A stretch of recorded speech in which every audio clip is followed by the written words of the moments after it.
265 متر تک واحدی تو منطقه 5 نگرد نیست. تا آخر این ویدیو رو نگاه کنید. وقتی وارد منزل میشیم یک سرویس بهداشتی مهمان میبینیم و یک جاکفشی، یه فضای 30 متری داریم که قابلیت تیوی روم هم داره و فضای اتاق خواب‌ها، سرویس آشپزخونه و سالن رو به سبک خونه‌های اروپایی از هم جدا کرد. به به چه سالنی! 100 متر سالن مربع، یه تیکه خطی رو به جنوب، رو به آفتاب. اینجا یه آشپزخونه بسیار بزرگ داریم که هم از نشیمنگاه هم از سالن پذیرایی بهش راه داره و یک آشپزخونه فوق‌العاده است برای بانوی ایرانی.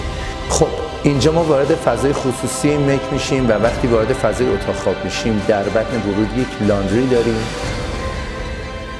اینجا 3 تا اتاق خواب ما مستقیم داره نور شمال رو داره میگیره، به خاطر اینکه این یک 2 کله است، جزء معدود ملک‌های 2 کله در منطقه 5 هست و یک اتاق خوابمون داره از پاسیو نور میگیره، جزء انگشت شمارترین ملک‌های 2 کله این منطقه است. خب ما میرسیم به آخرین اتاق خواب و مستر اصلی، بسیار عالی و فوق‌العاده است که رو به شمال هم هست و نور شمال رو هم میگیره.